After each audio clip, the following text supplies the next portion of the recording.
So yun guys, nandito na po tayo ngayon sa MOA. Wow!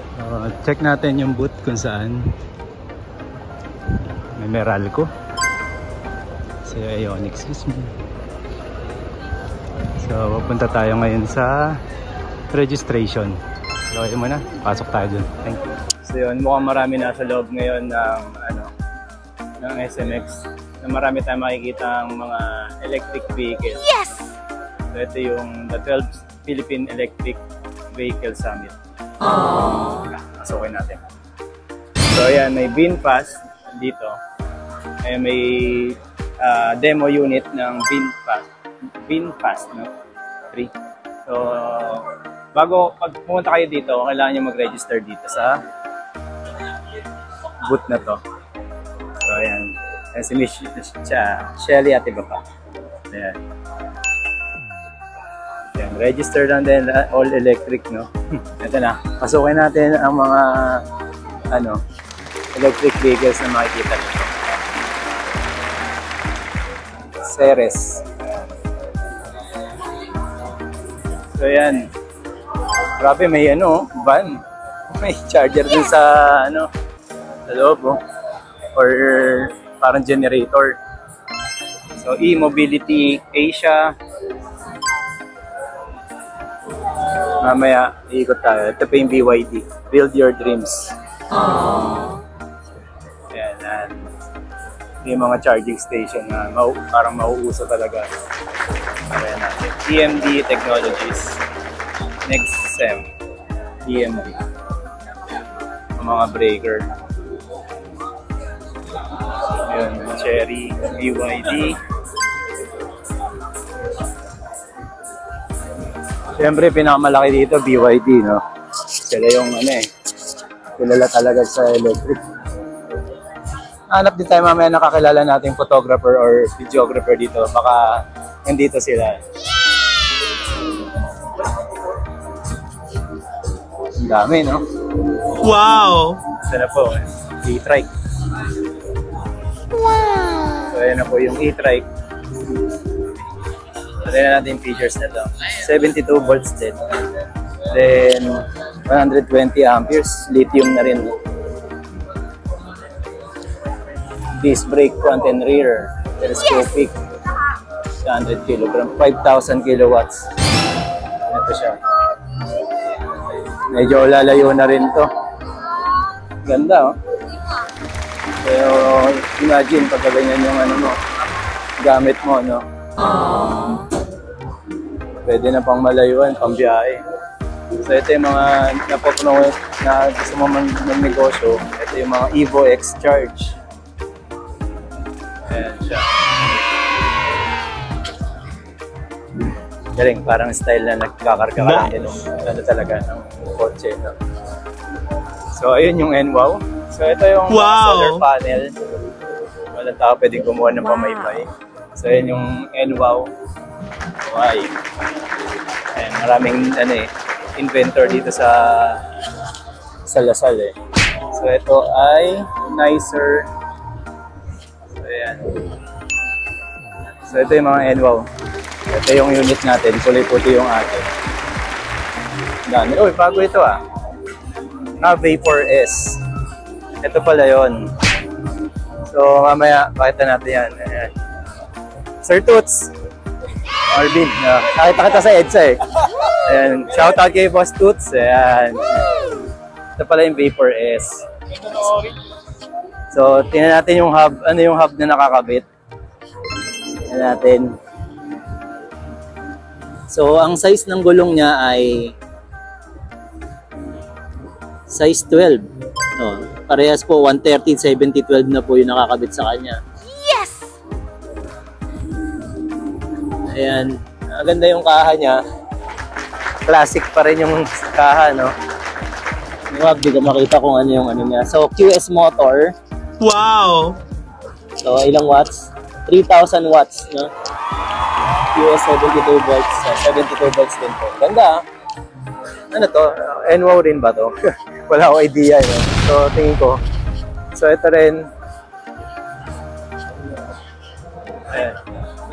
Boss, shout out. Ayan. Mga kasama natin nagbablog kilala sa industriya. Ayan sila. Maganda yung orange niya. Familiar sa akin to. So, diba? Ayan. So, punta muna tayo dito. So, ayan. Ito yung boot, no, ng Etam bike. Ayan. Ayan yung ating logo. Thank you. Ayan. Laki Matias, PXG, Well, Esquila, Sir Toots, Mr. E-Biker, Go E-Vehicle. Ayan. So, the rest, mga ninja partners po siya. So, ito yung, pump bike ko. Pump bike na nilagyan ng, electric ba to? Ang mukha. Kasi may, may motor doon sa ilalim. sa Scramble. Nice, Ang dami palang awards na nito. Classic yun, So, e-bike po ito. Ang dami na ng trophies. So, ayan. Display guide. This one. So, Scramble tawag nila. At custom ay si Budaraj E-Custom. Ayan. Ayos. Ikot pa tayo. Guys. So, ito pala yung battery ng, Vapor S, no? Wow! Grabe yung, parang pangbahay na to, So, 72 volts, 45 amperes. So, mabigat na rin to. So, hindi natin alam kung ano yung, nito, pinaka-specs na. Pero mukhang malupit to. Sakay ng Kaya lang, wala na siyang compartment. Maganda siya, no? Classic, ang laki, mas bulky nung tignan dun sa, compare natin dun sa WSP, no? Ayan, sila Pearl, ayan.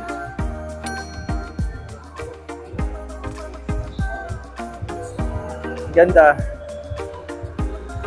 Tapos keyless na rin siya. Yung keyless niya. Pwede bang buksan to? Oo, hindi. Hindi tayo marunong na ito, pang microwave to eh. So yung specs niya, hazard, may reverse. Then tawag ito, on off or parang park mode, no? Ito mukhang cruise control. So power, standard, eco. So pampatipid, pag yung titipid, yan siya. So ayan, Vapor S. Mas malaki lang yung gulong niya, 12 yung likod, then parang ito 14. Wow! So 14 na siya, I guess. 14. So parehas ng size ng pang Mio naman. Wow! Unlike sa WSP, magkaparehas ng 12 yung gulong. Wow! So yun, ikot muna tayo, tingnan natin yung iba pa. Bosch. Yung hub na yan, grabe yan. Para sa akin po kasi ito gamit ng new, ng NIU na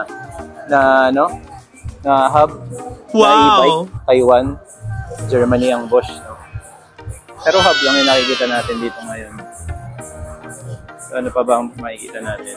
So yun, ganyan yung ano size nito. Tingnan natin. Size 14. So all yun naman, mukhang kaya mag 3,000 watts. 48 volts lang. Mas mababa siya. So mas matipid siya, I guess. Natin muna iba ulit. So ito yung BYD. Ikot muna tayo ulit. May coffee. Mamaya makapag-coffee tayo dito. So yan. Link and Company. Link and Company. So ikot tayo dito. Mga taga-NWOW. Ayan, shoutout sa mga taga-NWOW. Ayun. Pa-subscribe po ba?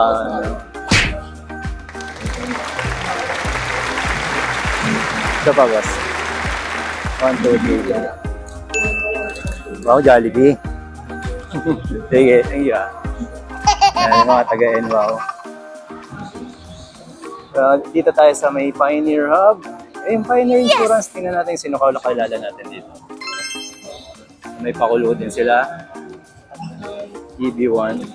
So, ibig sabihin nito, kaya po sila nandito. Dahil nag-i-insure na rin tayo ng mga electric bikes, electric vehicles, so electric cars. So, pwede na rin siyang i-insure basta mayroong registro.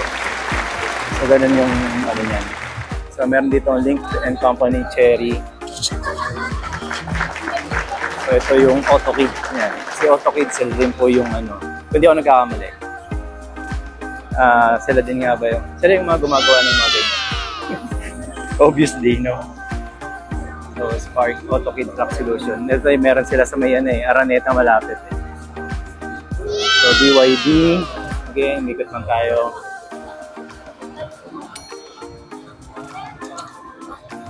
So, ayan. Dito naman, Lawa, Dashcam. So, ayan. Ito yung Sandra. Ito, punta natin yung Sandra. Wow! Miku. So, itong ganda, oh. So, itong specs nito ay 2,900 watts, may butal. 270 volts, 20 amperes. So, 4 hours lang yung battery charging time niya. Bionic ang tawag sa kanya. So, ang size niya is 12 din ang gulong. Disc brake, press disc brake. Lithium battery na rin siya. So, ang ganda rin, oh. Ayan. So, napaka, ano na to? Parang style, ano na to? Lambretta, old school Vespa. Ang ganda rin. Parang military type. So, meron siyang compartment dito sa side. At paano ba ito buksan? Paano buksan? So, yun. Check lang natin yung ano. So, yan. Ito may park. May mode din. May mode na. Wow! 1, 2, 3 din. Ayan. 1, 2, 3 din. Then, ilaw. Ayun, may ilaw. Malakas, ah. Then, park. Siyempre, on, off, start yan. So, basic. Since classic. So, parang, I don't know kung ano na to. Kasama na ba talaga to? Kasama na ba talaga yung windshield? So, hindi ko alam. So, walang pumupunta rito para buksan yung compartment. Kaya tanong natin. So, mamaya na lang, balikan natin. So, ito naman yung Miko Max.